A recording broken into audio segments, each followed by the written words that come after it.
again. We have a few brief announcements before we start the show. First, we'd like to acknowledge we're on the traditional land of the Wiradjuri people and pay respects to both elders past, present and emerging. We acknowledge Aboriginal and Torres Strait Islander people's spirit, imagination and rich history of storytelling that is an inspiration to all Australians. This always was and always will be Aboriginal land.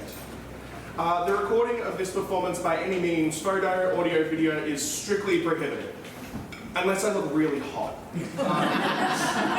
If you have a mobile phone, please take a moment now to turn it off. You really don't want to mess with our zero tolerance policy. There is a shame ritual. For your convenience, toilets are located in the bathrooms. Figure out for yourselves, losers. Alright, let's get on with the complete works of William Shakespeare. Come on, give me some. Just after you sign our terms of service, though. Look, there's no need to read it to your typical liability waiver, criminal record affidavit, next of kin, blood type. But to sign it electronically, please take your forefinger and place it where you were last vaccinated. And if you haven't been vaccinated recently, please raise your hand now, and one of our lovely ushers will come and gladly inject you with the 5G, hook you right up to the matrix. Alright, let me introduce myself. My name is Cruz Bacheldor, and when I was in kindy, I saved up my coins, and this is the first thing that I bought. This, for those of you that have never seen one before, is called a book. Ink printed on sheets of paper, bound in leather, no battery, no touchscreen. You can't take a selfie with it. Believe me, I've tried. It simply is a book. But it's not just any book. This here is the complete works of William Shakespeare, which to me makes it like the best book out of all of the books. I mean, sure, it's violent and racist and sexist and jingoistic and patriarchal, but it's really no worse on those fronts than, say, the Bible. And the plot makes a lot more sense. Even more cross-dressing too, so I'm in. Alright. Now you might be wondering about this strange little room we're all gathered in today. This is called a theatre. It's where the words in this book come to life. The West Albury Memorial Hall. Who can forget the one-night reading of the Game of Thrones musical? Oh, especially when we found out the actors that were playing Jaime and Cersei were actually brother and sister in real life. Oh! Beautiful kids together, though. All right. Thank you. All right. So, tonight we have to be out in about 2 hours. Seriously, we've got a really good deal on the rent. There's an adult puppet show guy right after us, and he's already backstage, and he scares me. So, but fear not, although the time we have is short, the feat we are about to attempt is impossible. Tonight, my partners and I are going to attempt to capture the magic, the genius, the towering grandeur of the complete works of William Shakespeare.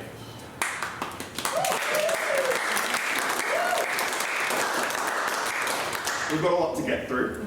So, without further ado, please help me in welcoming someone to the stage who knows more about Shakespeare than anyone she knows.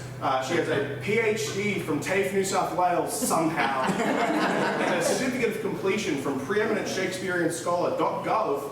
Please welcome to the stage, Dr. Erin Pollard!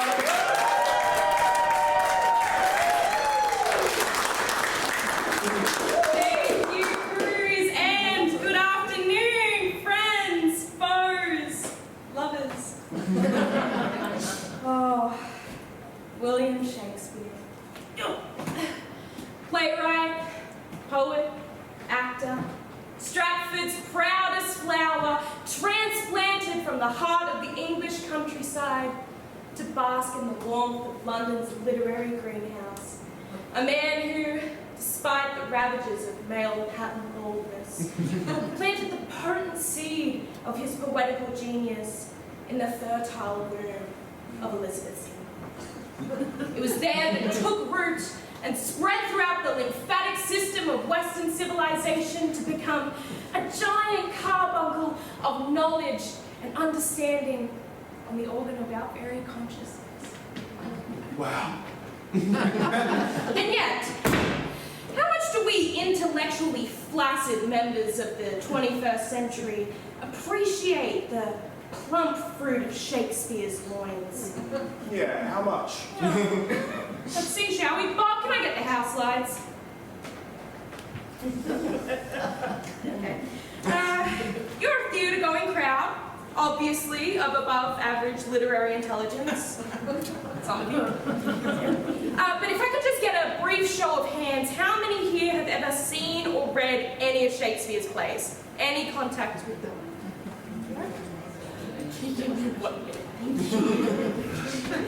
Yeah, we're screwed. They know more about Shakespeare than we do.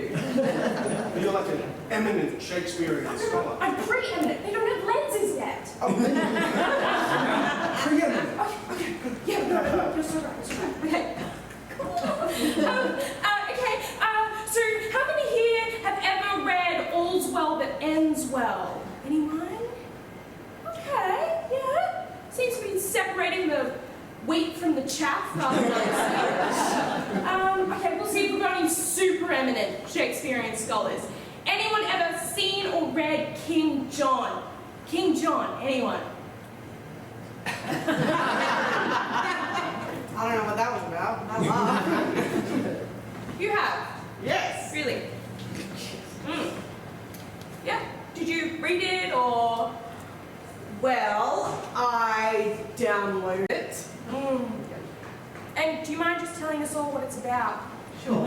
It is about a hunchback. Stand up, please. My friends, Ecce Homo.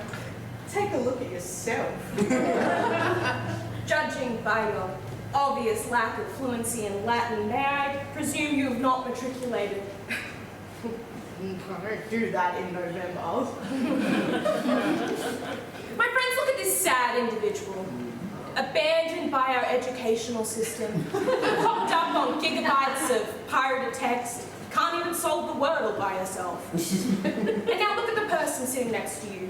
Go on, look at them. Do you see the same vapid expression? The same pores clogged with the acne of intellectual immaturity? Or do you see that? Keep looking! Do you see there a longing, a desperate plea for literary salvation? Can I sit down? No, you stand there, a symbol of a society whose capacity to comprehend, much less attain, the genius of Shakespeare has been systematically stunted by Star Wars sequels, ravaged by Real Housewives, and bankrupted by the babbling blather of Big Brother and Bachelorettes. I say to you people, toss out those tawdry televisions to savor in the splendors of the sonnet. Exchange the isolation of the iPhone for the ideals of the I am. Imagine a world where manly men wear pink tights with pride. A brave new world where this book is in every hotel room in the world. Amen. This is my dream, friends, and it begins here.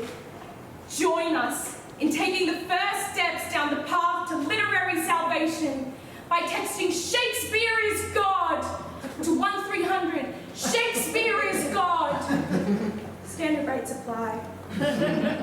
Now, let us get on with the show, and may the bard be with you.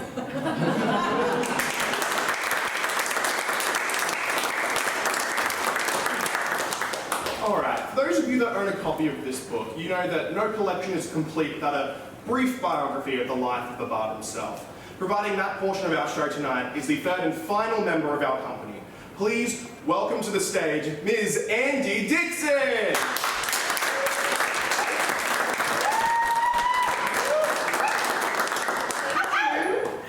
Hey y'all! Okay. I googled Shakespeare's life so I could tell you all the stuff he got up to. Oh, and by the way, not an audience member. I know. I really got you there with the Wordle bits. No. Okay, alrighty. Oh, I'm finding it. Oh my god. Oh, new phone. Okay, oh, the iPhone 26 Pro Max extra gigabytes is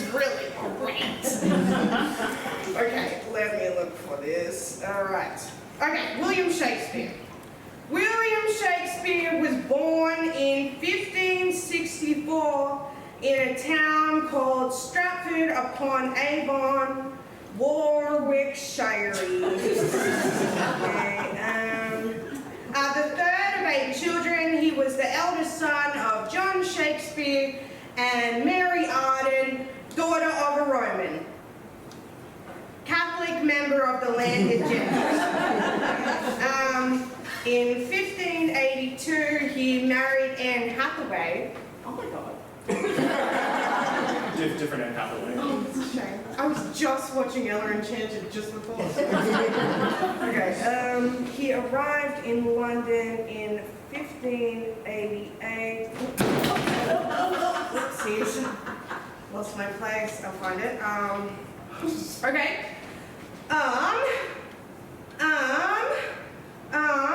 After dominating Michael Douglas in a debate, winning the highest office in the land, and absolutely nailing his role in Bill and Ted's Excellent Adventure.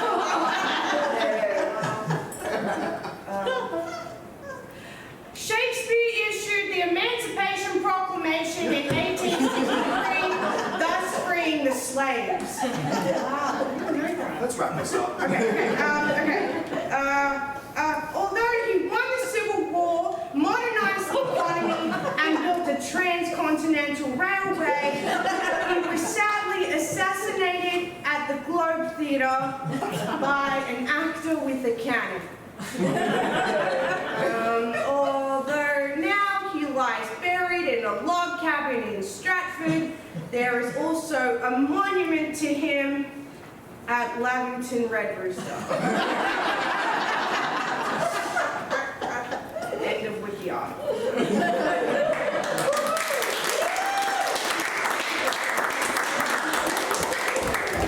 All right.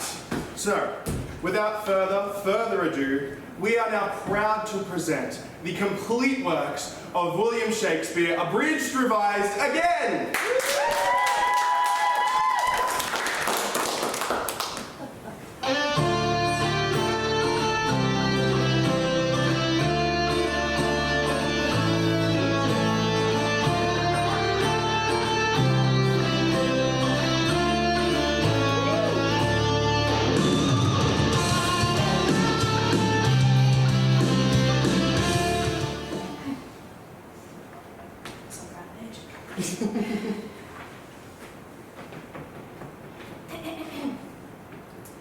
All the world's a stage and all the men and women merely players.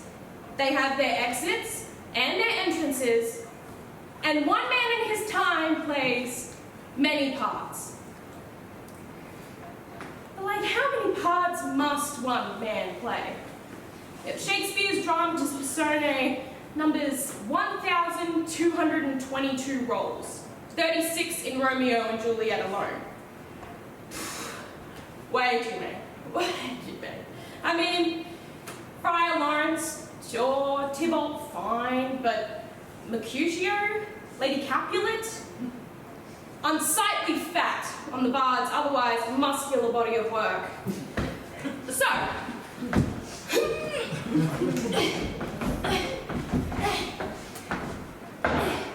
let us begin the shrinkage of Shakespeare's massive canon by rendering the blubber of his greatest romantic tragedy down to the bare essentials of the smooth, supple, teenage romance of Romeo and Juliet.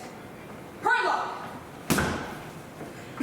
Two households, both alike in dignity, in fair Verona where we lay our scene, from ancient grudge bred to new mutiny, where civil blood makes civil hands unclean. From forth these fatal loins of these two foes, a pair of star-crossed lovers take their life, whose misadventure piteous overthrows do with their death bury their parents' strife.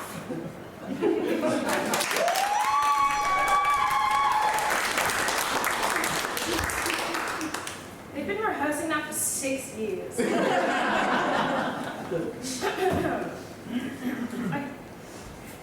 Act 1, Scene 1. 2 men in search of imbroglio. The Capulet, Samson. The Montague, Benvolio. Verona's fragile peace shall come undone, and tragedy begin with the biting of a thumb. Oh, I like to rise in the morning, because that's after I went to sleep. Oh, it's him? Oh, I'm gonna kill him, and then beat him up, and kill him again. Oh, dear, I hate his family, I hate his dog, I hate his guts, oh, I hate them all.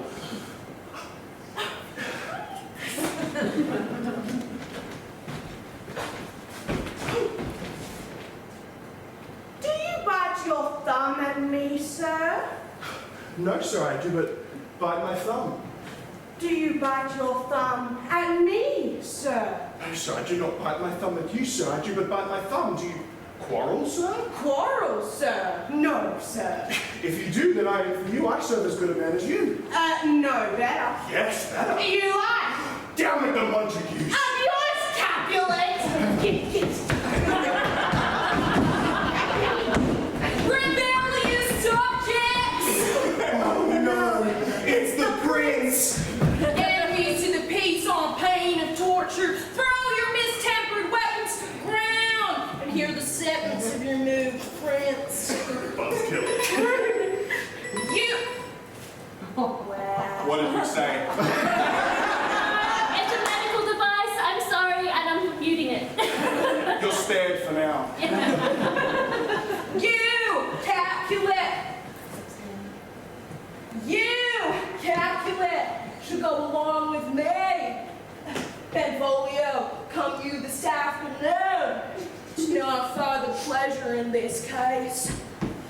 Brown nose. Ah, hat. Language! Yeah.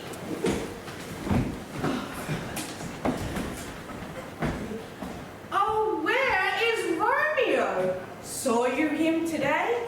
Right glad I am he was not at this fray. But see, he comes. Good morrow comes. Is the day so young? His new struck 9. Ay me, sad hours seem long. What sadness lengthens Romeo's hours? Not having that which having makes them seem short. In love? Out! Out of love? Out of her favour of which I am in love. Oh, alas! That love, that be so gentle in his view, should be so rough and tyrannous and prude. Alas, that view who's muffled still should with her eyes see pathways to her will. Oh,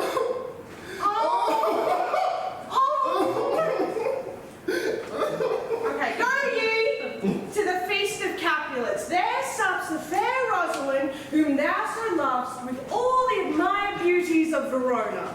Go thither, and compare her face to some that I shall show, and I shall make thee think thy swan a crow.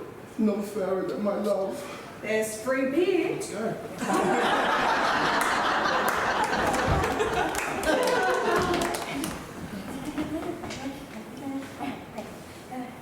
Now hie thee to the house of Capulet, where Romeo shall meet his Juliet, and where in a scene of timeless romance, he'll try to get laid at a Renaissance dance.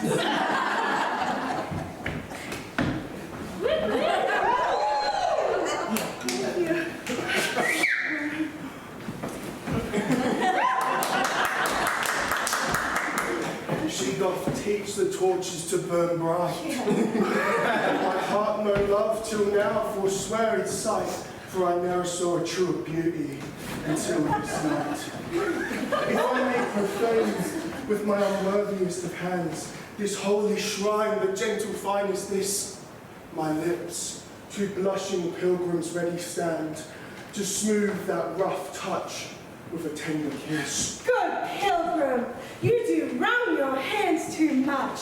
which mannerly devotion shows him this. The saints have hands, the pilgrims' hands do touch, and palm to palm his holy palms kiss. The lips do. I have not saints' lips and holy palms. Pilgrims, see the lips that they must use in prayer. Then, dear saint, let lips do what hands do. Lift from my lips the sin that they have took. Sin from my lips, oh trespass sweetly urged, give me my sin again. Hey, no means no. It's in the script. Forget it. I meant to kiss you, it's in the script. It is. Yes! Okay.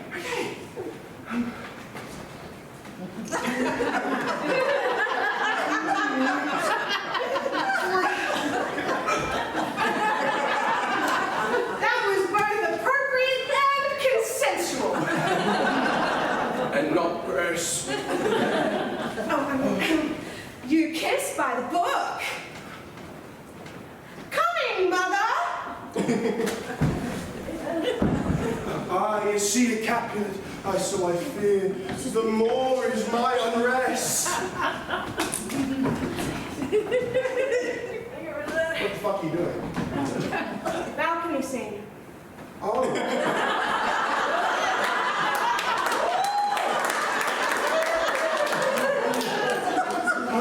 But soft, what light through yonder window breaks? Oh, Romeo, Romeo, wherefore art thou, Romeo? Deny thy father, and refuse thy name, or if that will not, be but sworn my love, and I'll no longer be a Capulet. What's your name? That which we call a nose by any other name would still smell. Oh, Romeo. Doff thy name, and for thy name, which is not known to me, take all myself! Oh, okay. Okay, I shall henceforth be new baptized. Call me but love, and I shall be. What did you just say? I said, I shall be new baptized. Call me but love, and I shall. Call you butt love. No, call me but love.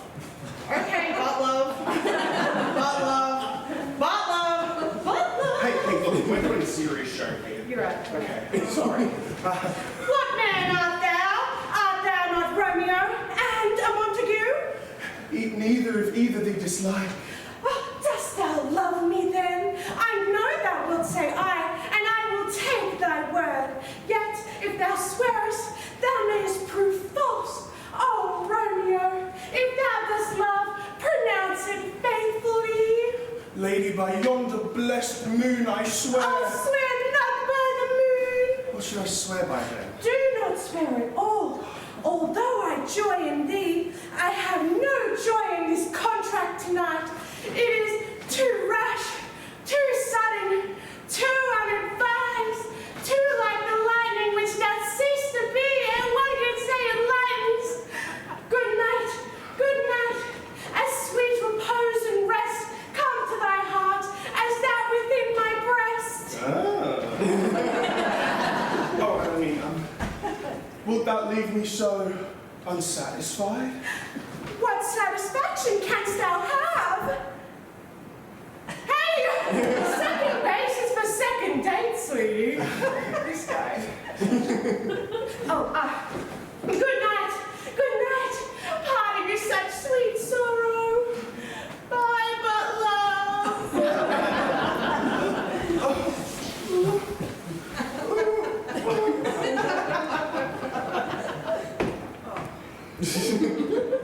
You're pathetic. Just say that. Yes. Though Romeo did swoon with love, by Cupid he'd been crippled, but Juliet had a loathsome cuz, whose loathsome name was Tybalt. Romeo! The love I have for thee can bear no better tone than this. Thou art a villain!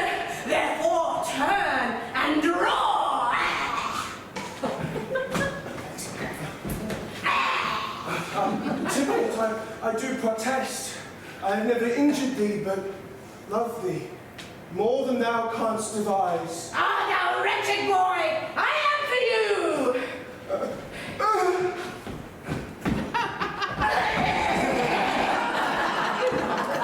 Angeline.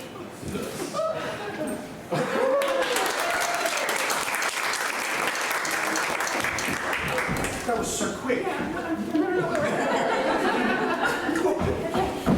Okay, moving right along. Yes. From Tybalt's death onwards, the lovers are cursed.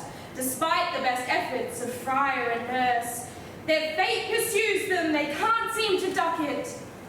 And by the end of Act 5, they both kick the bucket.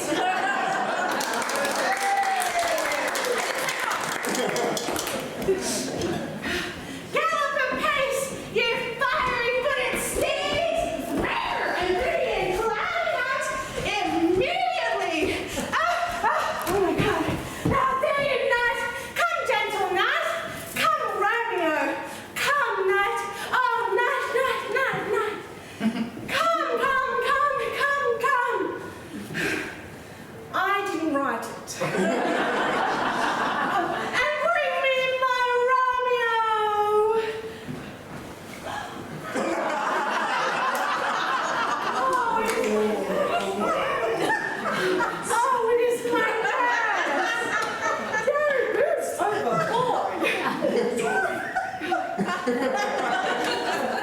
Now, nurse, what news? Alack the day! He is gone, he is killed, he is dead!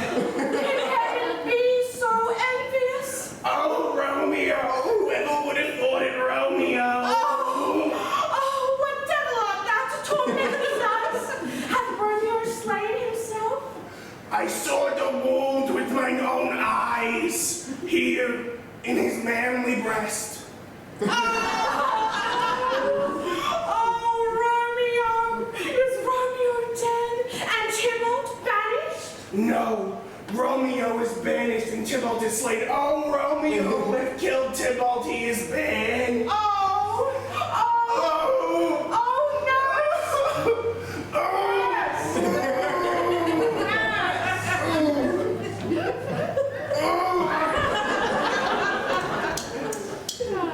New meds. Oh, Friar Lawrence! Romeo is banished and Tybalt is dead, and I could really use some pharmaceutical assistance if you know what I mean. Take thou this vial, and this distilled liquor drink thou off, and presently through thy veins will run a cold and drowsy humour. I feel a cold and drowsy humor running through my veins. Obi-Wan? Oh, pretty colors. Oh no!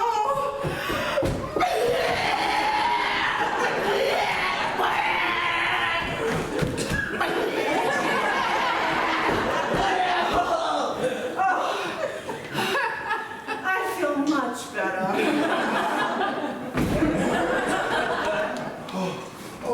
Oh no! Oh my God! Sorry.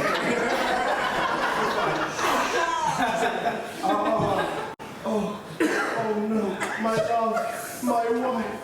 Oh, death hath sucked the honey of thy breath. Oh, but yet hath no power upon thy beauty. Oh, Juliet, why art thou yet so fair? Dunno. And here's to my wife.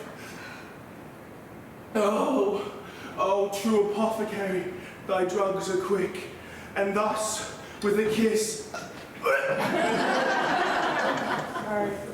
Yeah, we'll just do it again, sorry. Oh, true apothecary, thy drugs are quick, and thus, with a kiss. Jesus Christ, that's so much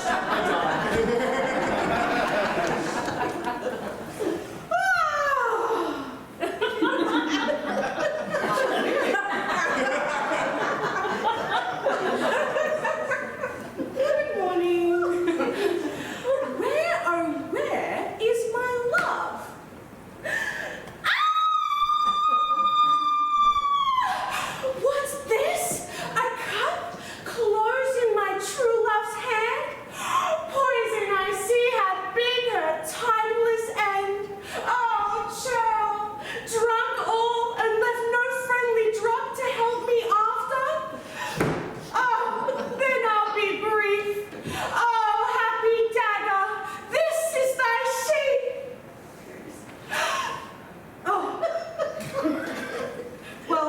Romeo for you. There, Russ, and let me die! Ah! It's one of those. Oh my God. Could be like...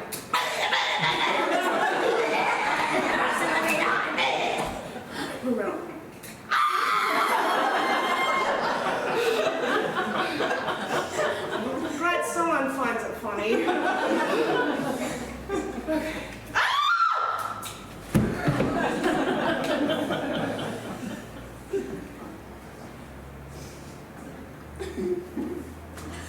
Epilogue.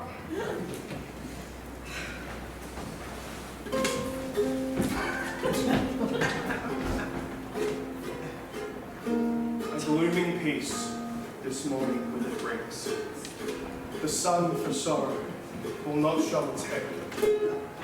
Go forth and have more talk of these sad things.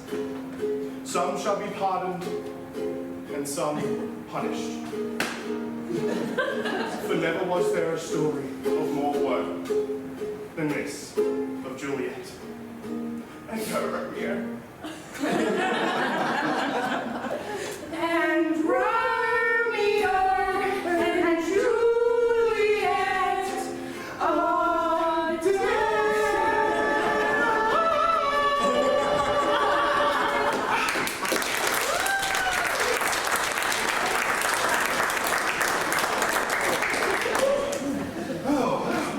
Alright, so we did RNJ in about 12 minutes. Awesome. Yeah. Not really. At this point, it's going to take us about 7 hours to complete the thing. So, Yeah, crap. Oh, I have an idea. Let's give up.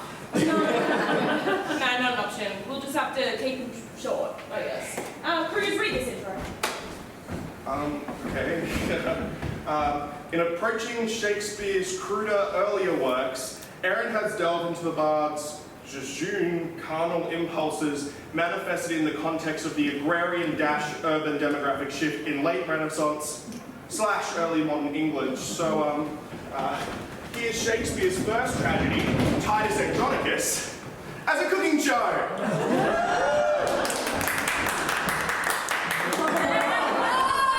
And welcome back to Kitchen Tragedies. I am your host, Titus Andronicus, aka Gory Gourmet. Yeah. Now, when you've had a crappy day, your left hand chopped off, your son murdered, your daughter raped, her tongue cut out, both her hands chopped off, the last thing you want to do is cook. Unless you cook up the rapist and serve him to his sick, twisted tyrant of a mother at a dinner party. My daughter Lavinia and I will show you how. Hello, Lavinia! Are you as enraged as I am? Are you ready to cook up some sweet revenge? Yeah. Then hark, villain. I will grind your bones to dust, and with your blood in it, I'll make a paste. And with that paste, I'll coffin over rear and make a pasty of your shameful head. Come, Lavinia, receive the blood. Now you are going to want to make a nice clean incision from carotid artery to jugular vein, like so. This is satisfying, isn't it?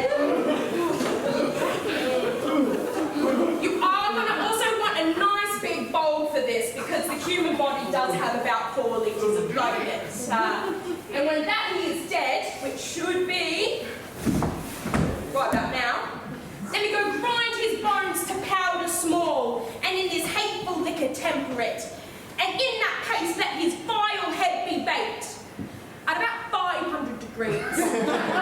This revenge, best served fucking hot. And about 40 minutes later, you have this delicious human head pie. Can you take that for me, Lavinia? With lady fingers for dessert. Now, who will play the Empress and taste this dainty high-protein treat? You get to choose. Yeah. Welcome, Dread Queen. Well, please you eat. Well, please you feed.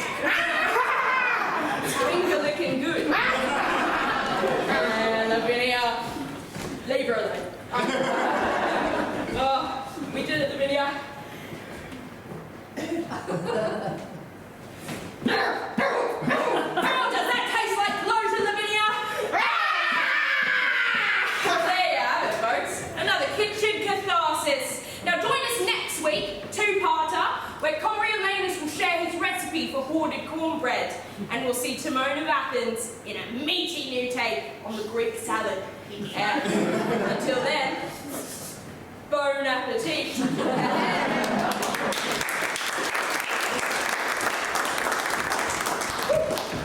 Alright, I did warn you all about the violent and sexist stuff, but let's move on from the Bard's cruder earlier plays. Andy is now going to take on the Bard's more mature treatment of the themes of jealousy, revenge, and betrayal in the dark and brooding tragedy Othello, the Moor of Venice. Speak of me as I am. Let nothing extenuate of one who loved not wisely, but too well. For never was there a story of more woe than this of Othello and his Desdemona. Oh, Desi! Bob, can we get the house lights up, please?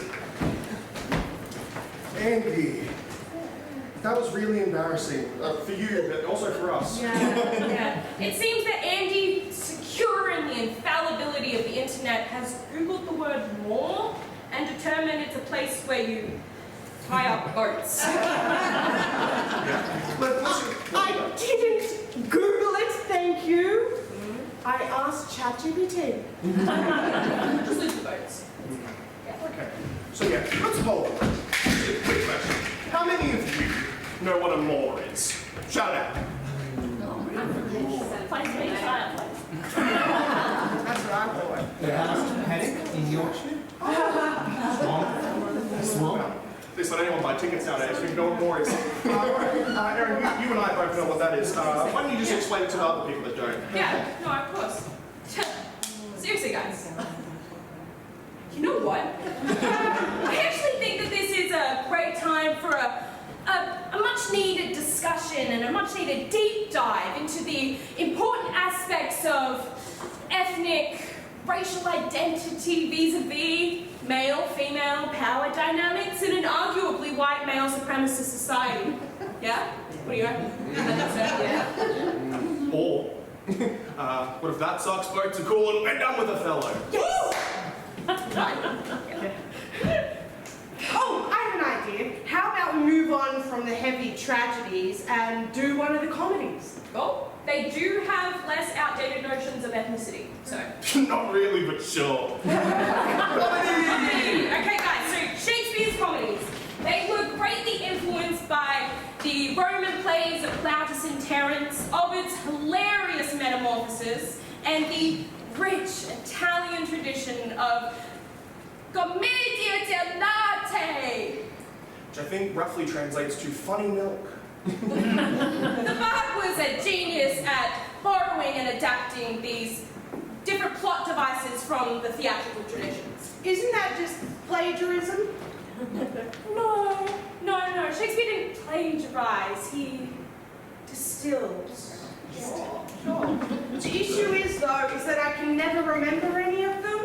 Like, what's the one with the twins, the shipwreck, and the big wedding at the end? All of them. See, that sucks. Yes, obviously, Shakespeare should have written one exemplary play instead of 16 sucky ones, but that is why I have taken the liberty of condensing Shakespeare's comedic diarrhea into one single, well-formed lump of hilarity entitled The Comedy of Two Well-Measured Gentlemen Lost in the Merry Wives of Venice on a 12th night, midsummer, night in winter. Or Cymbeline taming Pericles the Merchant in the Tempest of Love as much as you like it for nothing, or The Love Boat Goes to Verona! Okay. Act 1. A Bohemian Duke swears an oath of celibacy, turns the rule of the city over to his tyrannical brother, and sets sail for the golden age of Greece. While rounding the heel of Italy, the Duke's ship is caught in a terrible tempest that casts him up on a desert island along with his daughter, a sweet, innocent, clueless young thing with a juicy caboose. Oh dear father, I am so lonely and pubescent on this island. I am sad, boo-hoo, and frisky, Oh, precious daughter, watch out for hypersexualized symbols of colonial oppression lurking in caves. Jesus. Okay, bye-bye. Meanwhile, the Duke's long-lost son, a handsome, dashing, clueless young merchant, is also shipwrecked. Coincidentally, on the very same island. How shall I survive in this without funds in this strange and foreign land? I know, I must needs find me a money lender. Here cometh a convenient Judeo-Italian stereotype now. Yeah, actually, I was meant to cut this bit out. We can just skip over it. No, we'll just skip over it. What's the matter with you, Act two. Fearing ravishment, the clueless young princess disguises herself as a boy and becomes a page to a handsome, dashing, clueless young soldier. You there, boy. I mean, yes? You shall woo cake for me, for she is shrewish, and I am sick with love and gender dysphoria. I too feel both flaming and confused down there. For while I may not speak it aloud, I do love thee, though I am a boy. I swingeth not that way, gay boy. Deliver the letter to Kate the shrew for me. Go hence. Whence? He thee hither from hence to thence. That doesn't make sense. Because you're dense. Can you believe it, folks? This dense, low IQ little boy who brought me and made my good friend, you might know him, New York financier. He calls them his island boys. The beautiful, clueless young princess arrives in man-drag to woo the shrew. It is I, Kate the Shrew. I am so totes a woman, and you so totes a man. Come hither. Whither? Hither from thither. If you come inside, I'll show you my zither.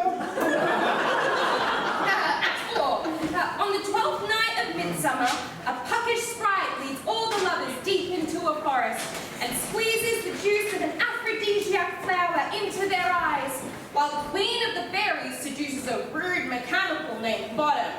Coincidentally, does have the head of an ox. Yeah, but I have the ass of a man and I'm hung like a donkey. Act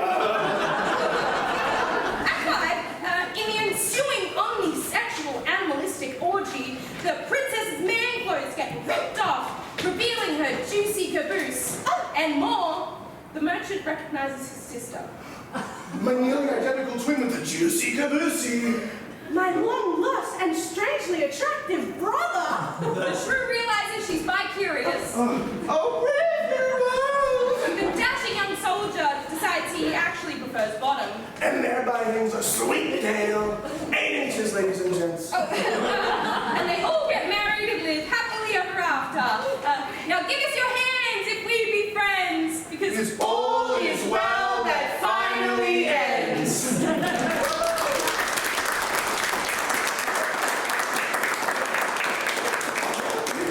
All right, so yeah, 16 plays in 5 minutes. But if we want to get back on time and before adult publisher got blow darts us in the neck, we're going to have to get back to the tragedies. Tragedy. Interestingly enough, we have discovered that Shakespeare's comedies nowhere near as funny as his tragedies. It's very true. You know what is funny though? The Scottish play. Oh yeah, Macbeth. No. No. Okay. No. No. Why not?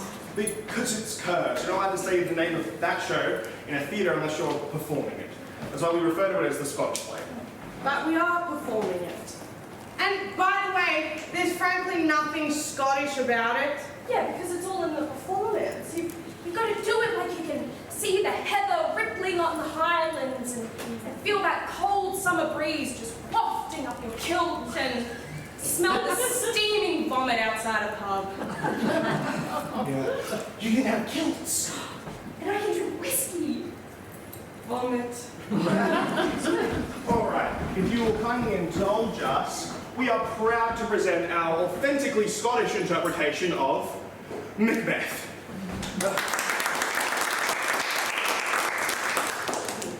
Dabble, dabble, toil and travel. Let me get my kilt on. Women, am I right? Obviously. Bad joke. Stay here, you perfect Mac speaker, not tell me not more. Macbeth, Macbeth, beware Macduff.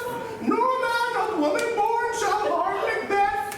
To Burnham Wood, to Dunsany and Dunshino. Oh, that's the great. Then what Matinee, Mackay, Macfear, Macduff.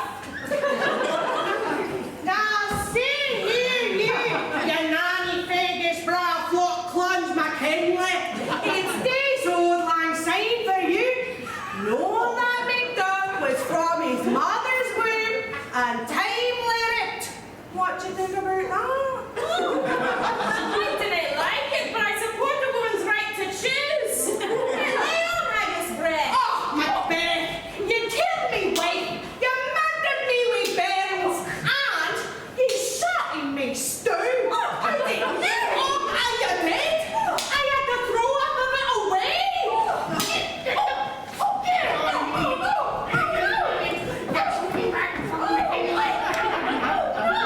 Scottish yell!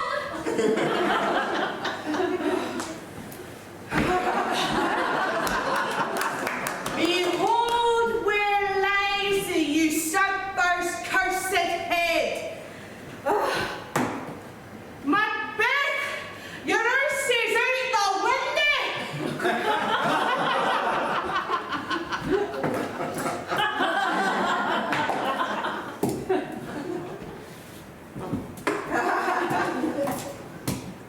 Away with you. I know that never was there a story of more blood and death than this of Mr. and Mrs. Macbeth. Thank you.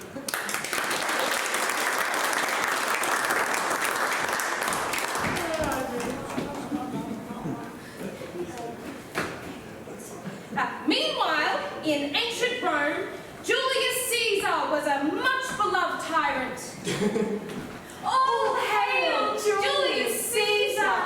Hail, citizens! He was warned by a soothsayer. Beware the Ides of March. Caesar, however, decided to ignore the warning.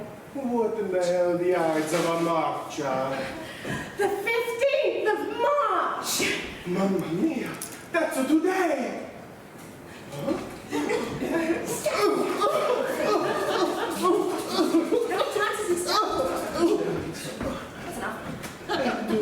Brute. Friends, Romans, countrymen, lend me your ears. I have come to bury Caesar. So let's bury him and get on with my play. Antony And Cleopatra! What's this? An ass I see before me? Come, venomous wretch. Oh no, I'm starting to feel very nauseous.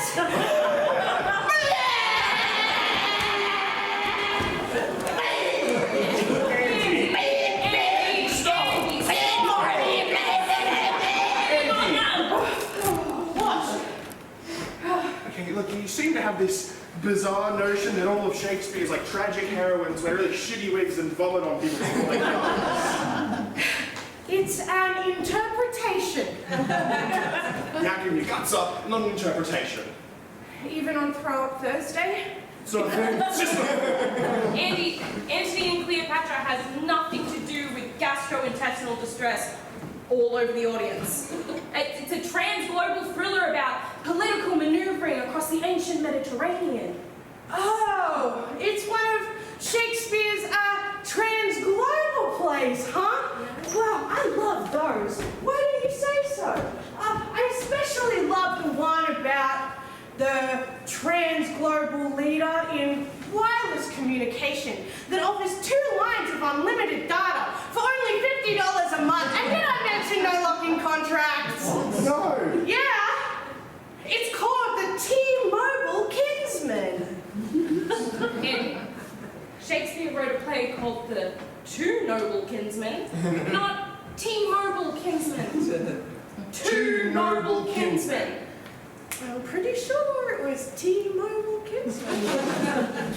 Andy, look, just be honest with me, I won't get mad. Do you have a product placement deal with T-Mobile? No, Okay.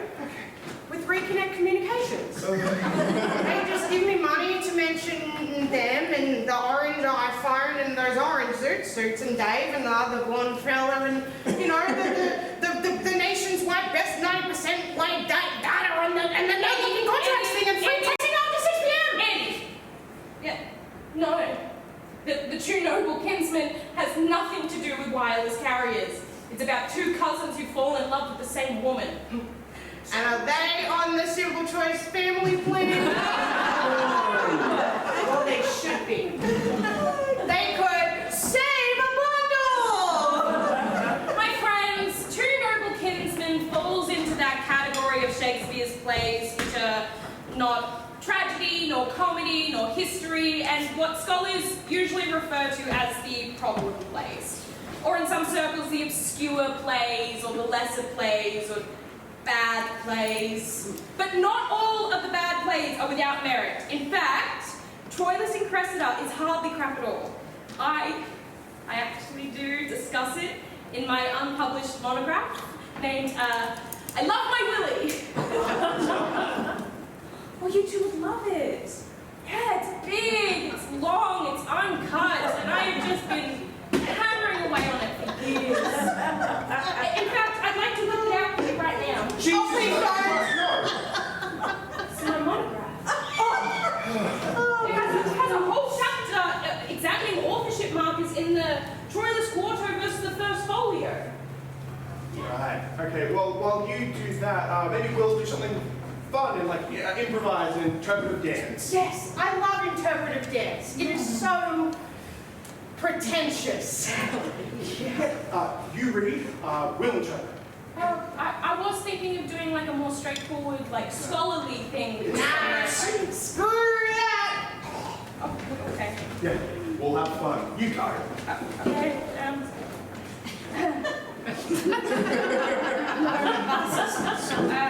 Troilus and Cressida was written in 1603, published in Quarto in 1604, and appears in the First Folio. Although this version is some 166 lines longer than the second quarto edition of 1645, which is some. I need to change my page. It was 166 lines shorter. Stop. Okay, and 60. Yeah. Stop it! Oh my God, you're making a mockery of my scholarship. Yeah, and you lose the Godzilla, go on. Look, Aaron, just spitballing here, but there may be anything in there about, say, the plot. The plot? Yes, of course I can find the plot. Yeah, it's right here. On the footnote on page 97, Troilus, youngest son of Priam, king of Troy. Okay, I've got an idea. You be Troilus, and you be the king. Okay. What do you have to say? Loves Cressida, I'll get the wig. who has arranged a meeting with her uncle Pandarus. Although she feigns indifference, she is attracted to him. I have to feign indifference? Yeah. Meanwhile, Agamemnon. Agamemnon? Oh, look, Aaron, you know I love your stupid little brain, but all this footnoty Greek stuff is just so... No, seriously, as soon as you said Agamemnon, I was asleep, honestly. Like, very fucking boring. And I promised myself that I would not do dry, boring, vomitless Shakespeare for these people. Because it would just turn them off it. You know, like when I was at school and we were supposed to be learning about Shakespeare, I'd be looking out the window at the kids playing ball and think, you know, why can't this Shakespeare stuff be more like sports? Like sport. How do you mean? you know, sports are exciting, they're engaging. Take the histories, for example.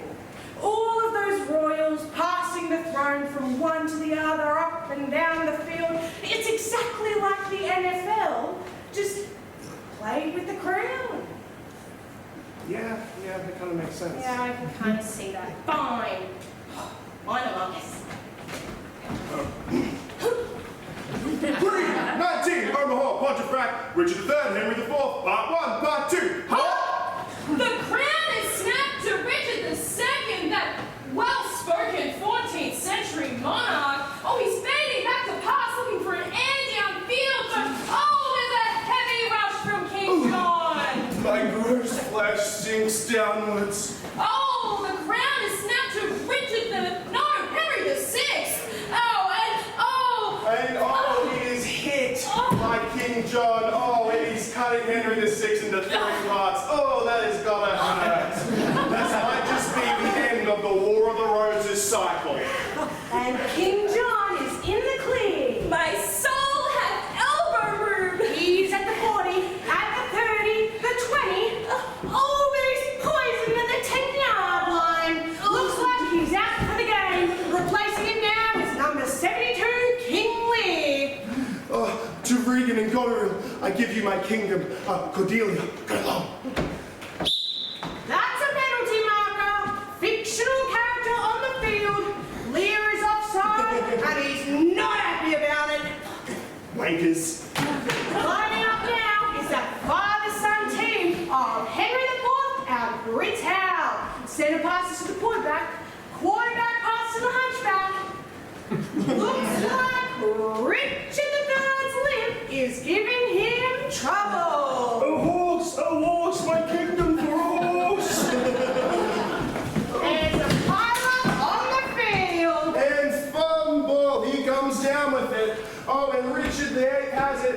He's at the 40, he's at the 30, he stops at the 20 to cut off his wife's head.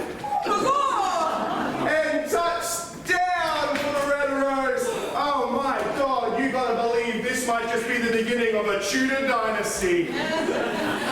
Henry V, Richard III, the whole royal family is freaking and upset. Go Megan!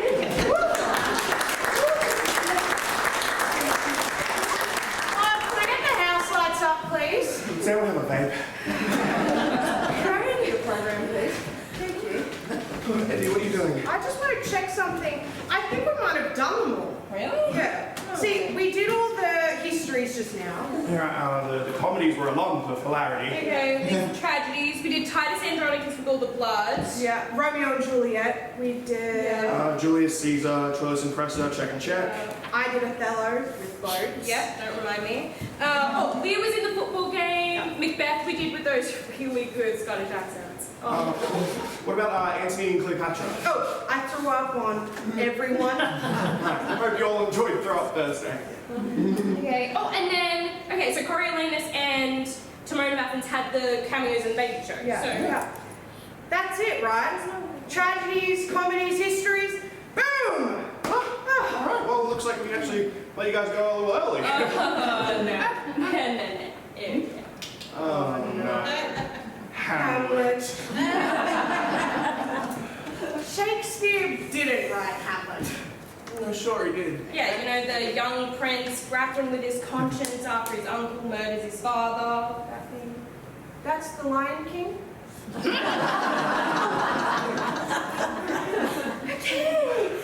friends, you know, 36 plays down.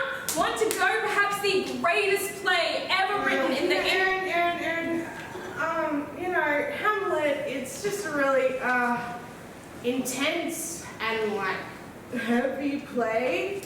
And I don't think I could do it justice right now. What do you mean? Literally the last one. Yeah, I know. It's just that the football game took a lot out of me. Emotionally, physically. And I don't think I could do it justice. We don't have to do it justice, we just have to do it. Well, I don't want to do it. Andy, our play is called The Complete Works of William Shakespeare, abridged, revised again. Well, then change the name to The Complete Works of William Shakespeare, abridged, revised again, minus Hamlet. I don't want to do that. I have to reprint the programs. No. Look, Andy, don't you think your new friends here would like to see Hamlet? Yeah. Right, guys? Come on.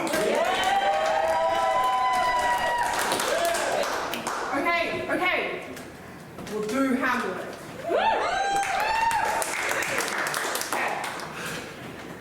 As a two-person show, if you feel so strongly about it, you do it. Get back here. Come here. Get off. Oh. Get off. Get off. Get off. Carol, come. You can We gotta run her. Somebody stop her. I'll kill the end. I'm not attached to her. Go ahead. I'm gonna kill you, you classic Shakespeare stuff.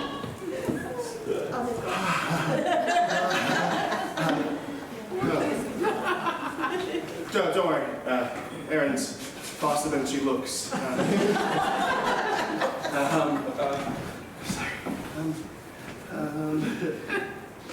Okay. Nay, answer me. Stand and unfold yourself. Bernardo? It sucks. A horse walks into a bar and the bartender says, why the long face? And he said, just the depression. Not great with punchlines. I was having this really awful dream the other night, a typical actor's nightmare. You know, we were doing this show and it was going really great. We were making great time, and then kind of realized that we hadn't done all of the plays and we're just kind of making things up as we went along. And then Aaron and Andy just disappeared halfway through and I was left with an hour to kill. And then it was intermission and the lights went out. And I was naked.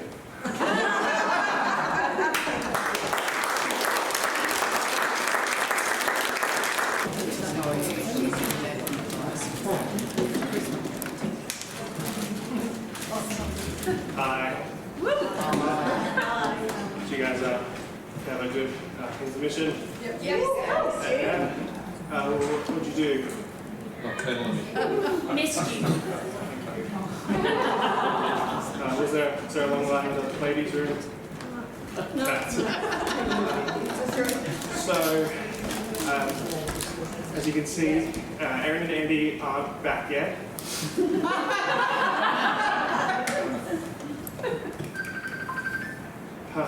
Sorry, I didn't listen to my own announcement.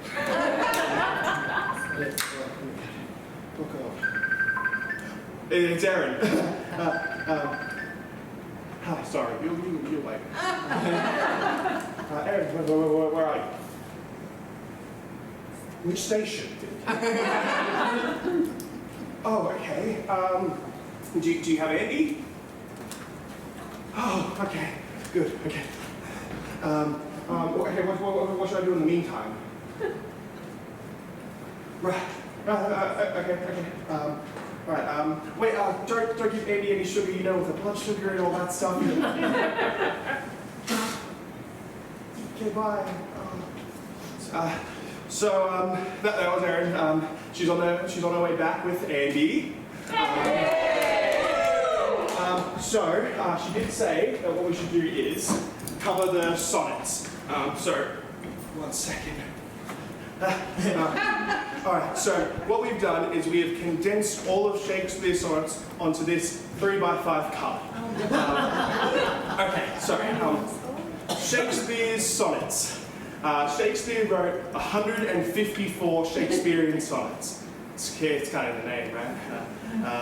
So what I thought we could do is I would pass it to you, and then you pass it to you, and you, and then go back and forth, back and forth, back and forth, back and forth until it's all the way over to you, and then you can run it over out the back, and then upstairs, and you realise that's just like a weird little storage area, and yeah, come back down, give it to Bob, he could use some learning, and then pass it to you, and then fold them back, fold them back, fold them back, fold them back until it's to you, and by then, Aaron and Eddie should be back.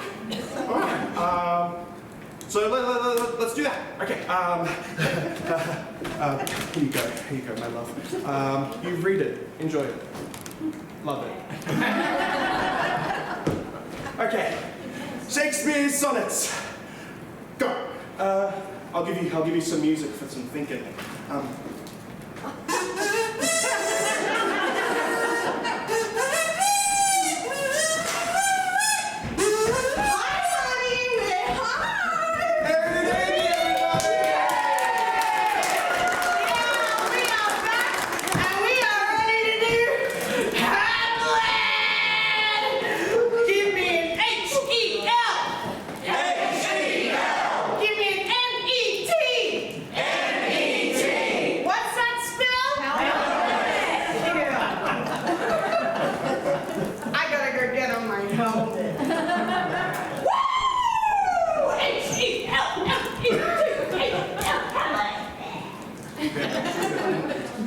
No, I told her she'd do Hamlet with us. I'd take her to the Beatles reunion tour.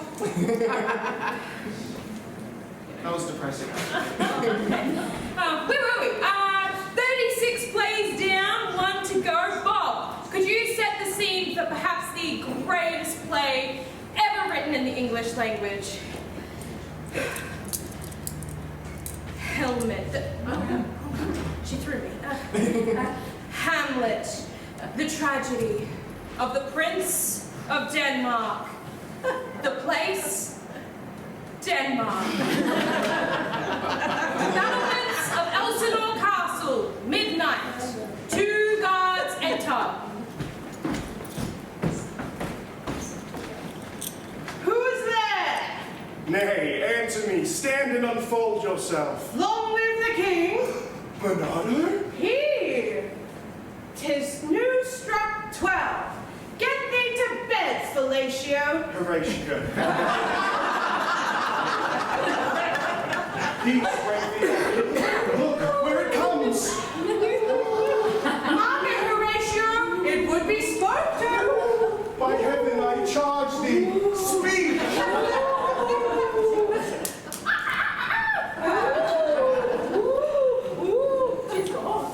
It was about to speak when Aaron crew. Let us impart what we have seen tonight unto Hamlet, the Prince of Denmark.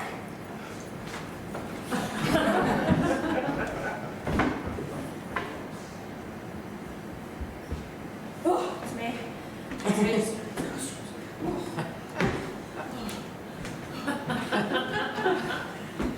Oh, that this too to solid flesh would melt, thaw, and resolve itself into a dew. That it should come to this but 2 months dead, so loving to my mother. Frailty, thy name is woman. You, yeah. Married with mine uncle, my father's brother.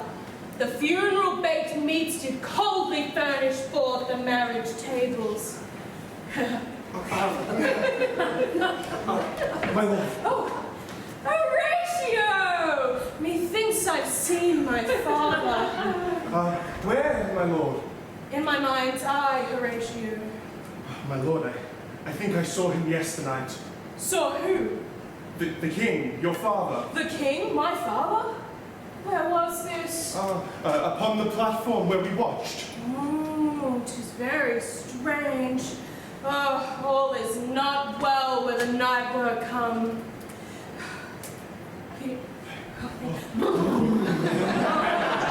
Oh, the air bites shrewdly. It's very cold. Look, my lord, it comes! Oh, angels and ministers of grace defend us! Something is rotten in the state of Denmark. Oh, Mark me. oh, speak! I am bound thou shalt hear, if ever didst thy dear father love, revenge is foul and most unnatural murder. The serpent that did sting thy father's life now wears his crown. My uncle. Your uncle. The royal bed of Denmark become a couch for incest.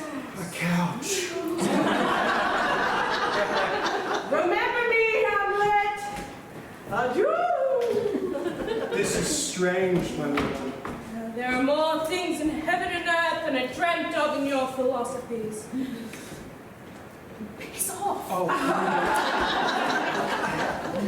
I hereafter shall think meet to put an antic disposition on. The time is out of joint. Oh, cursed spite, that ever I was born to exit right.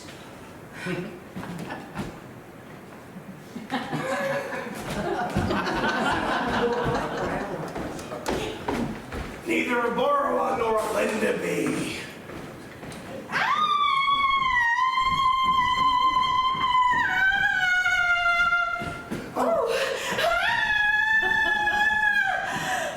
How now, Ophelia? What's the matter?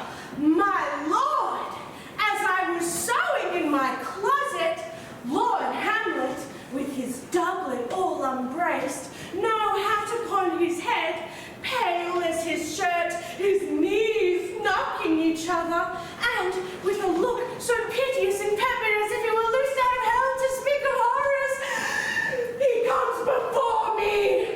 Mad for thy love? I know not. Why, this is the very ecstasy of love. I have found the source of Hamlet's lunacy. Although soul is the brevity of wit, I will be brief. He is mad. Oh, look you, and the poor wretch comes reading. Away, I do beseech you. How goes my good Lord Hamlet? Well, God a mercy. Do you know me, my lord? Yeah, very well. You're a fishmonger. What do you read, my lord? I think it's in invisible ink. Although this is madness, there's method in it. Daddy, the players are here and they want to do a play within a play. Whatever that means. My lord, Oh. I am but mad, northwest. I'll have these players play something like the murder of my father before mine uncle. I'll observe his looks. If he do but blench, I know my course. The play's the thing wherein I catch the conscience of the king.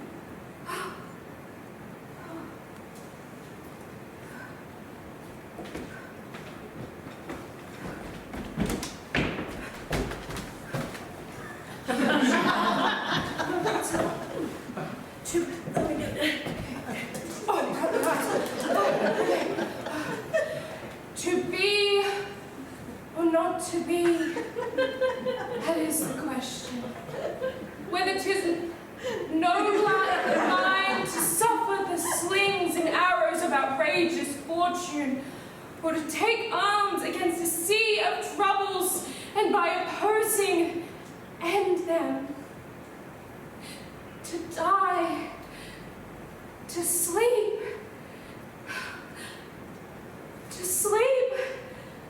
perchance to nap, to nap, my nappy time. I'm in my crib, my mummy's gone, and my head is stuck in the rails, and oh no, there's a clown, a scary clown puppet, and it's laughing at me, and where's it laughing at me? Bob, can we get the lights on, please? Karen, get a grip. What happened to you? I don't know. I was really into it. Like deep in the method, like feeling feeling Hamlet's fear in the face of oblivion. And then there was a clown, a scary clown puppet, and it's laughing at me, and they all are laughing at me like they laugh at Teresa. Teresa? Is that like a girlfriend? I have no idea. Wait. Do you guys not watch Real Housewives of New Jersey? You know, Teresa, she's always trying to be good, but then she went to jail, and then her husband went to jail, and then her mum died, and then her dad had a heart attack, and then he finally died. And then Melissa, she's never been supported. She's never been supported. And you don't even care. What the? You watch Real Housewives? No. No, I only watched one episode for research for an updated Merry Wives of Windsor. Maybe you guys caught it earlier in the year. But then I just got so into it, you know. Love Island, and The Bachelor, and Total Drama Island, all of them. So, Erin, all that stuff you were saying about like, killing our televisions and embracing the bar, that was all what? Just bullshit, or? No. Erin, you're not a preeminent Shakespearean scholar at all, are you?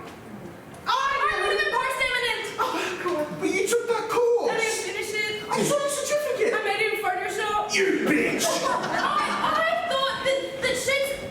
What the hell? What the Shakespeare was all fast cars and hot babes, but it's not. It's folios and quatrains and ivids. It's so cold. But when I'm in Jersey, oh, everyone's so young and bold and beautiful and restless. And I tried bringing that to Shakespeare, but then you all just laugh at me. God. She's toast. Yeah. Sorry, everyone. We're gonna have to skip the monologue. No. We can't just skip To Be or Not to Be. It's the most famous soliloquy in all of Shakespeare. It's overrated. Overrated? Yeah, I mean, think about it. Hamlet is supposed to be killing his uncle, right? Now, all of a sudden, he's talking about killing himself? I mean, where does that come from? It totally weakens his character. No, it makes it more complex. The layers give it meaning. No, the layers make it suck. It's just too many words. Like, what's that one that goes, I have of late, but wherefore I know not, lost all my mirth, forgone all custom of exercise. And indeed, it goes so heavily with my disposition that, to me, this goodly frame, the earth, seems nothing but a sterile promontory. This excellent canopy, the air, look you, this brave all-hanging firmament, this majestical roof fretted with gold and fire, why it appeareth no other thing to me than a foul and pestilent congregation of vapours. What a piece of work is a man. How noble in reason, how infinite in faculty, in form and moving, how express and admirable in action, how like an angel, and in apprehension, how like a god. The beauty of the world, paragon of animals. And yet, to me, what is this quintessence of dust? Man delights, not me. Okay, that didn't suck.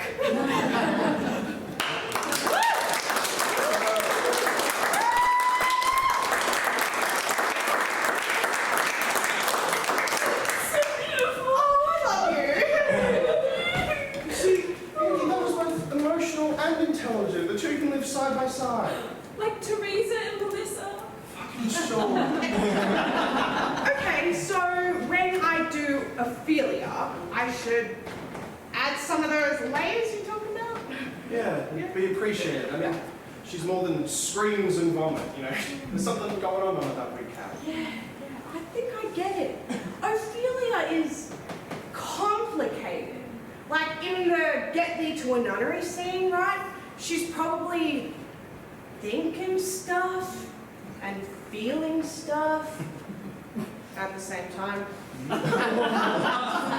Yeah, exactly. Yeah. Oh, let's do that scene really quick. Oh, yeah, okay. Get thee to a nunnery! What?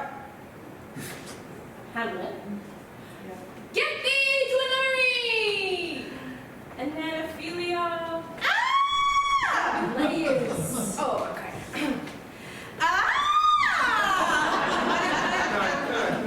Okay, tell me what I'm missing here. Basic intellectual understanding of the interplay of Ophelia's id, ego, and superego. Okay. Anything else?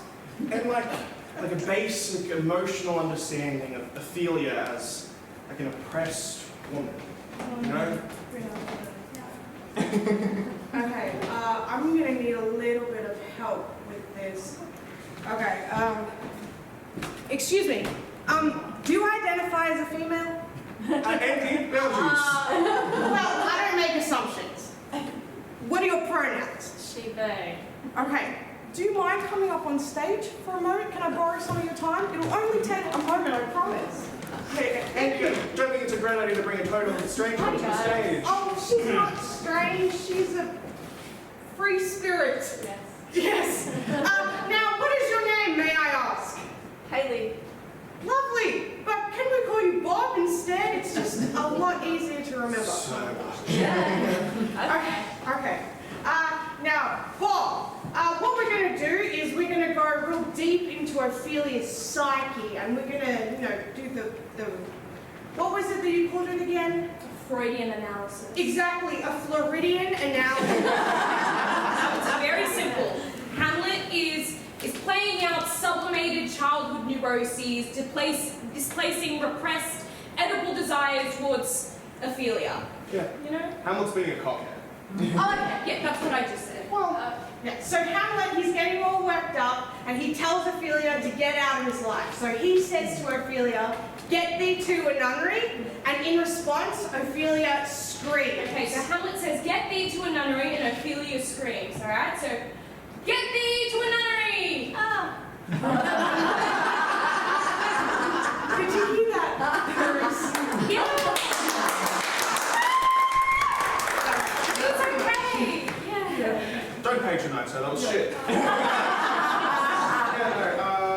Look, we just want to be honest with you. We want the best for you, okay? Come on, cut her some slack. Okay, she's not an actress, and surely, it shows. But I thought she showed a lot of heart, a lot of courage, and as Shakespeare would put it, chutzpah.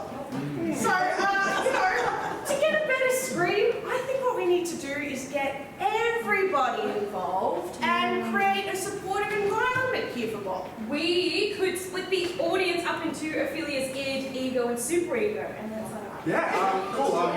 I'm gonna meet her. okay. Bob, can you get the house lights up, please? Stand for yourself as there. Come with me. Come on. All right, come on. Okay, so you will be playing the part of Ophelia's ego. Now, at this point of the play, her ego is in flight mode. You know, it's really like it's an ego on the run. Yeah. Okay. To symbolize this, we're going to get you to run a... Sorry. Can I get your name and pronouns, and are you an Australian citizen for tax purposes? She, her. I don't want to disclose this. Somebody from the ATO is going to fucking get it. Alright, look, we're just going to call you Bob. It's a lot nicer than whatever that name was. Alright, so what we're going to do is get you to symbolize this by running back and forth across the stage in front of Ophelia. Okay. Alright, so let me do that right now. So let's go.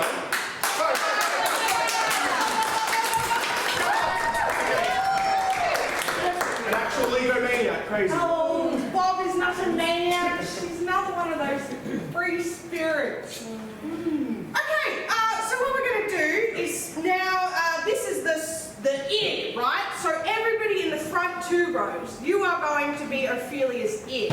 That's like the watery depths of Ophelia's soul, right, Erin? Sure. Yeah. So she's tossed and she's turned by the tides and the currents of her emotions. So what I need you to do is to raise your hands, that's what they're called, in the air. Yep.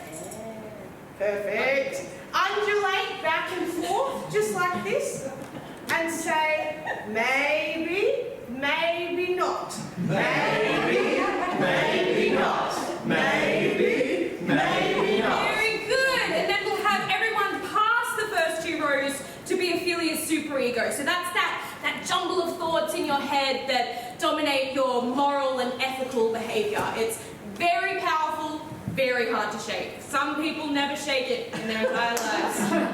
Sort of like Catholicism. Exactly. Yeah. All right. So let's separate that now. Everybody past the first 2 rows from where Erin is indicating now. The next 2 rows, you will be section A. Section Perfect. And everybody, yep, the next row after that. Not enough of them. Oh, not enough of them. You will be section B. And everybody after that, you will be section C. I like that one better. Okay, so section A. You will be that part of Ophelia's brain that has bought into the dominant paradigm and considers herself worthless unless proven otherwise. Yeah, she's saying to herself, you know, who are you kidding, you worthless old sack of so-and-so, no offense, Bobs. Well, we'll use Hamlet's line for this, okay? So Hamlet says to Ophelia, get thee to a nunnery. Let's give it a go now. Section A. Get thee to a nunnery. Section A, that pretty awful actually. Come on, people, work with us here. We need it very loud, very strident. Let's try it one more time. Section A. Get thee to a nunnery. Yes, that is gorgeous. Much less Okay. Section B. You are going to represent the part of Ophelia's psyche that just wants to go for it. Go for it. Yeah, you know, like twiddle his twiggy stick. Have a look at his phone bags. No. Your brain would call that the libido. We'll go with libido. Yeah, that's it. So she's saying to herself, you go for it, girl. You put on that spandy makeup, jerk Hamlet's jerkin, and get your nasty nun up on that baloney pony. Yeah. There's nothing in Shakespearean about a baloney pony, but there is a reference to makeup. So, section B, we could do paint an inch thick. Perfect. Let's try that. Section B, paint an inch thick. Section A should be taking notes. There's only 4 of them, they'll still better. Okay, section C, you are the most important section of all. We are going to use you to make Hamlet, no, the girl, Ophelia, Yeah. relevant to women of the 21st century, okay? Yeah, she refuses to be window dressing in the oppressive male primogenitive power structure of the Danish court. Yeah, she's like the CEO of a floral delivery startup. You know? She doesn't need Hamlet's, you know, silly little dramas dragging her down. Yeah, exactly. She is a sister doing it to herself, and she's saying to Hamlet, you know, screw you, screw Polonius, and screw the Danish patriarchy. Ooh. Indeed. Can I move sections? No, you're trapped. Let's get them to say like exactly those words. Really? Yeah, it's perfect. Okay, so Yeah, get so them to it's- say, screw you, Screw Polonius and screw the Danish patriarchy. All right, let's try it. Section C. Screw you, screw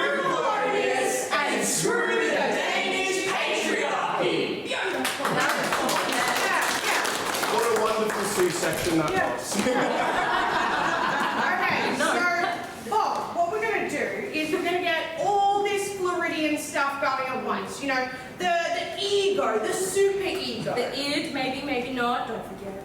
Yes, so it's your job as an actress, right, to take all of these voices and blend them down deep within your soul. So what we're going to do is whip everyone up into a mighty frenzy, stop everything, all attention will go to you, and you will let out that earth-shattering scream that epitomizes Ophelia. I can't wait. All right, just before we get started, I just want everyone to take a nice big deep breath in.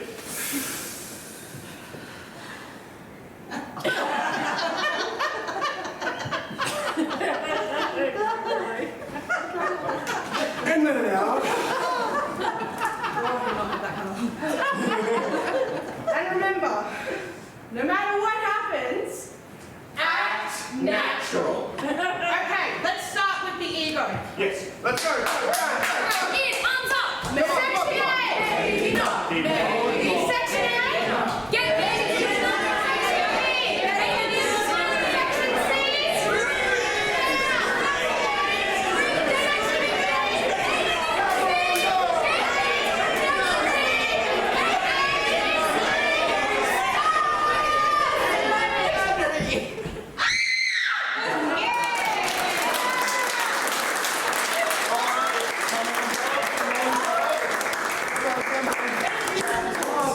Thank you. Keep it going for Bobs. Move the house lights down, please, Bob. All right. Wow. We really shared something there, didn't we, guys? But we digress. Back to Hamlet, Act 3, Scene 2, the pivotal play within a play scene, where Hamlet uncovers conclusive evidence that his uncle murdered his father.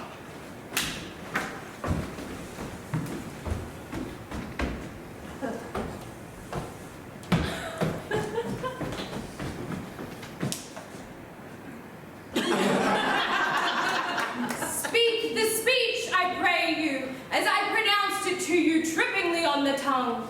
Suit the action to the word to the action, and hold, as were a mirror up to nature. Oh. Will my lord hear this piece of work? And to the king presently. I have read. How now is my cousin Hamlet and my son? A little more than kin and less than kind. I have nothing with this answer, Hamlet. These words are not mine. Take a seat, my lord. Yes, very well.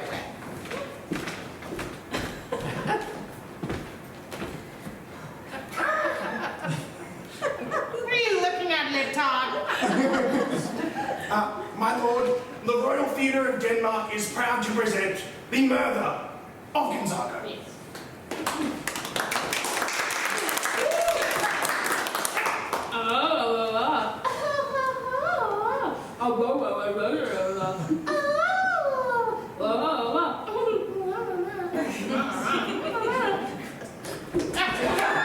Intermission.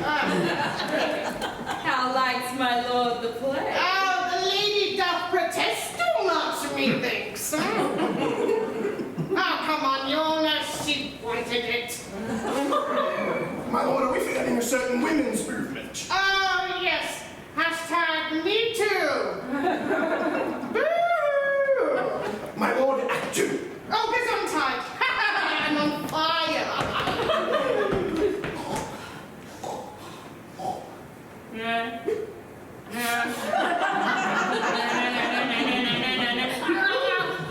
The king rises.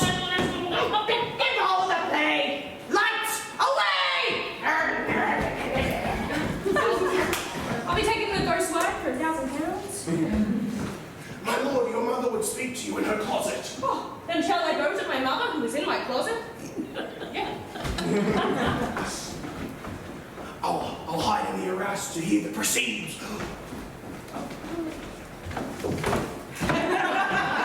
Now, mother, what's the matter? Hamlet, thou hast thy father much offended. No. You have my father much offended. What wilt thou do? Thou wilt not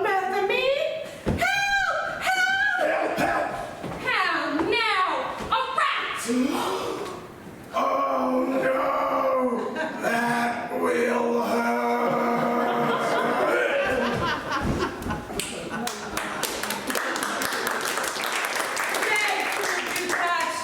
Dead. Now, Hamlet, where's Polonius? Oh, at supper? At supper, where? Oh, not where he eats, but where he's eaten. Oh. Oh, no. It's Laertes, son of Polonius, Brother to Ophelia. and a very snappy dresser. It's dull. Oh, thou vile king, bring me Polonius. I shall be revenged for my father's murder. Oh, shit. Oh, how now? What noise is this? Oh, dear maid, kind sister, oh, sweet Ophelia. Sweet Ophelia.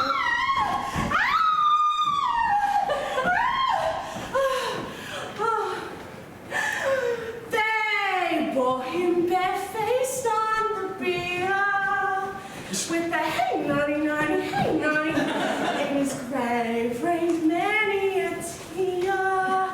With the hey nonny nonny, hey cha cha, fare thee well, my love.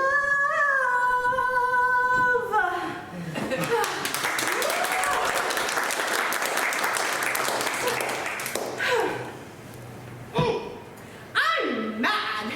I'm out of my tiny, crazy little mind. See, this is acting. Here is a root for you. Oh, you wish. And rosemary for remembrance. And I would have given you violets, but they all withered when my father died. You grieve!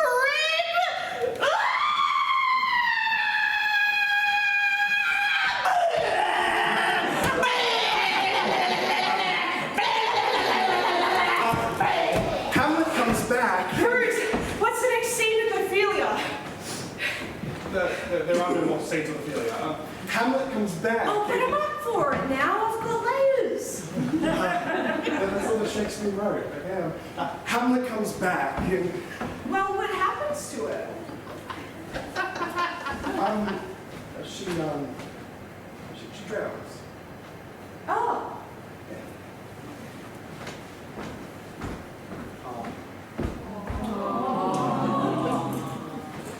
To prove myself my father's son indeed, I more than in words. Here to I cut go.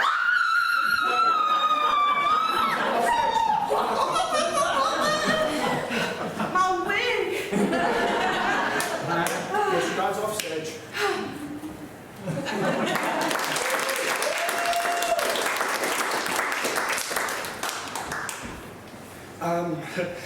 To cut his throat in the church, I, and to that end, I'll anoint my sword. With an unction so mortal that where it draws blood, no cataplasm can save the thing from this compulsion. I don't know what it means either.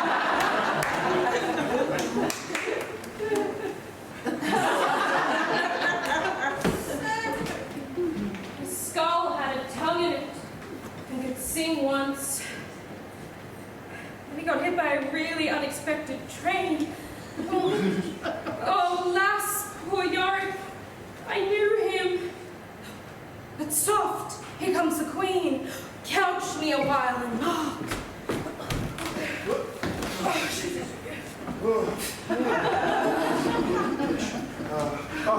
Lay her in the earth a while. And from her unpolluted flesh may violets spring.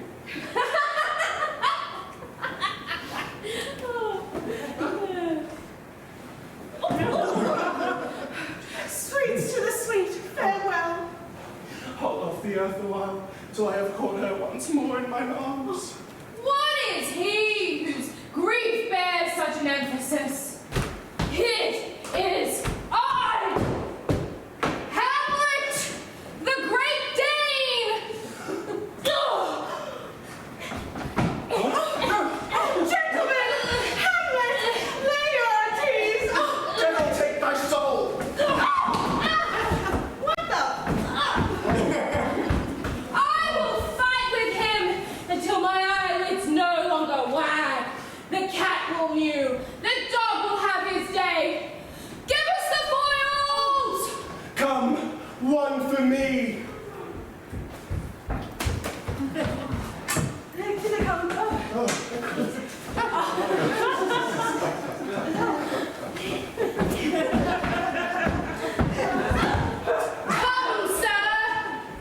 Already have, my lord. Clank! Swish!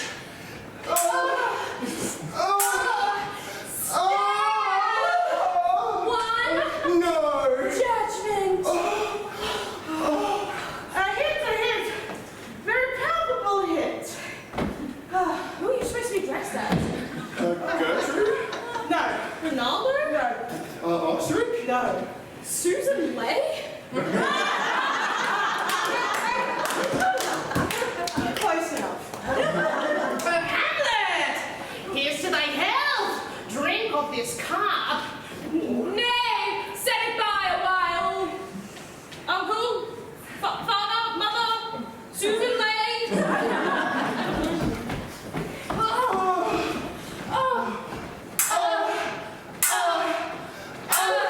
Another, what say you? A touch, I do confess. Ooh.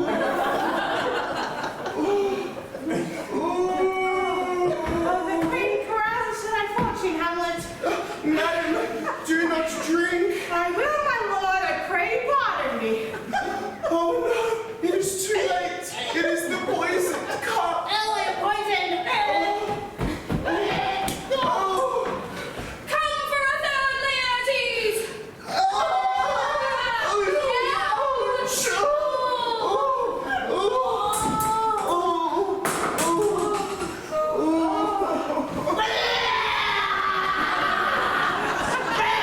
That's the queen! She swoons. Please. Oh, no, it's a cup. I am poisoned. Just like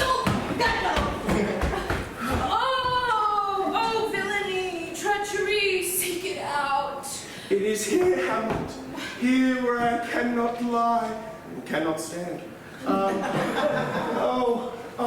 It's the king. The king's to blame. Oh, what? The pointed venomed too? Oh, then venom to thy work. Come, thou incestuous, murderous, damned dame.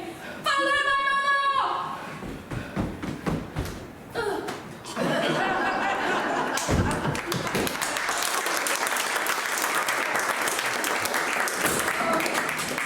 Hamlet, I have been justly killed by mine own treachery. Heaven, make me free of it. I follow thee. You that look pale and tremble at this act, thou art but mute or audience to this act. If ever thou didst hold me in thy hearts, absent thee from felicity a while, to draw my breath in pain, the rest is silence.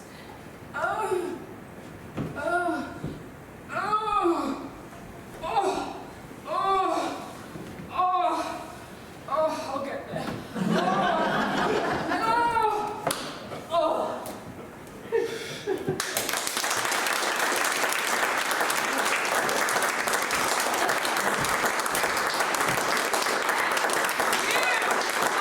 Welcome.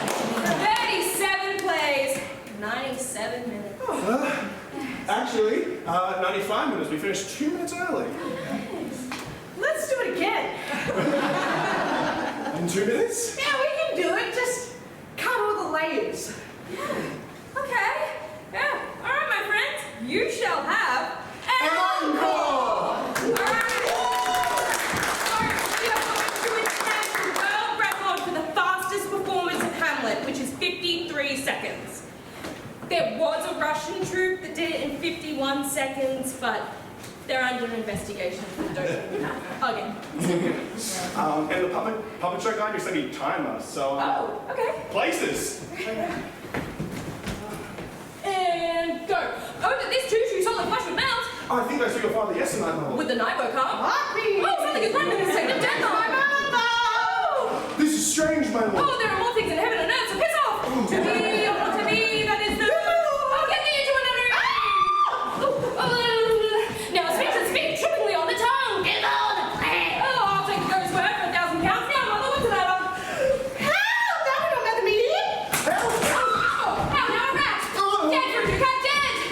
where's Polonius? Oh, at supper. Where? Dead. Oh! Oh, later in the earth. Space in the sweet! Oh, hold off the other while. It is I, Omelette the Cheese Danish! Give us the foils. I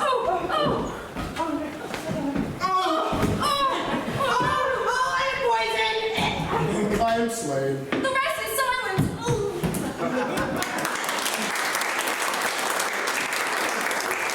Did you do it? 47 seconds! A new world record! Do you have any time left? Now 30 seconds. All right, my friends, we are going to do it faster! To be on the